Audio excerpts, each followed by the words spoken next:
Asia.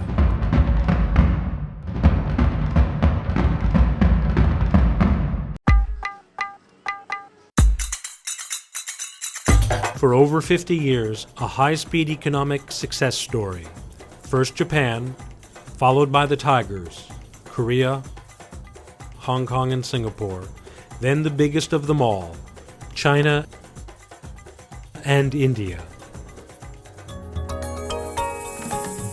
Now another generation of Asian economies looks to succeed where others have gone before. These developing countries are becoming known as the frontier economies, the centerpiece of a new economic dynamism. For many officials, the term Frontier Asia has become a matter of pride. Yeah, I think it's quite satisfying and reassuring to us that our efforts of the last decades haven't gone in vain. From a low-income country, we are progressing ahead and the world is now recognizing it.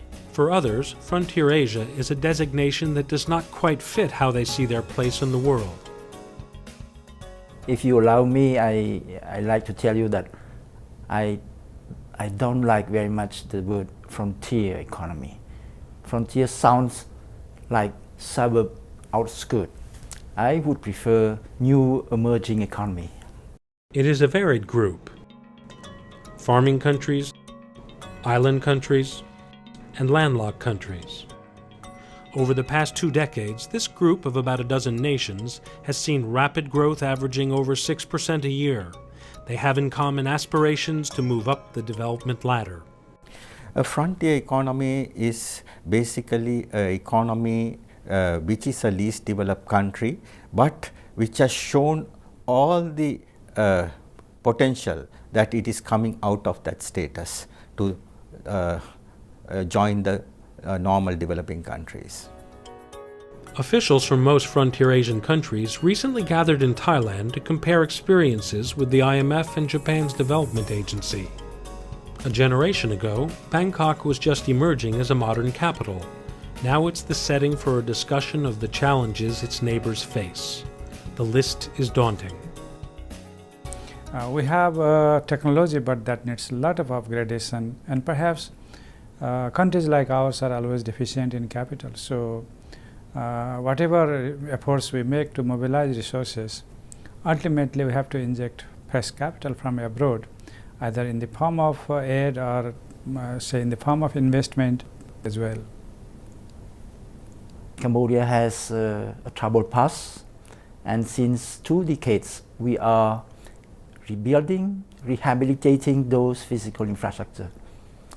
A lot have been done, but still we need more road, we need more bridge, we need electricity, because if you don't have those basic infrastructure, you cannot talk about growth.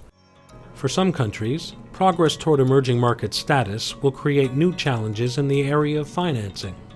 A key domestic challenge they will be facing is to enhance domestic resource mobilization, because they will no longer qualify for concessional foreign assistance. Most of these least developed countries have a very narrow tax base, and their tax revenue as a percentage of GDP is most probably below 15%.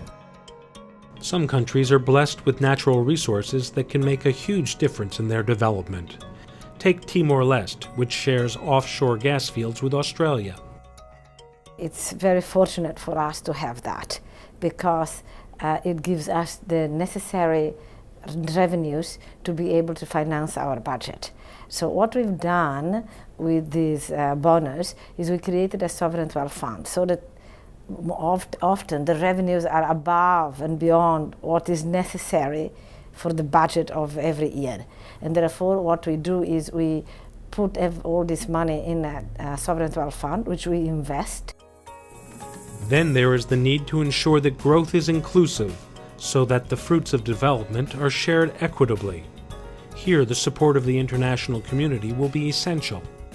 Ultimately, the policies that we hope will deliver high growth and sustained growth and inclusive growth require support domestically and regionally, And I believe that greater regional economic cooperation helps countries deliver that consensus.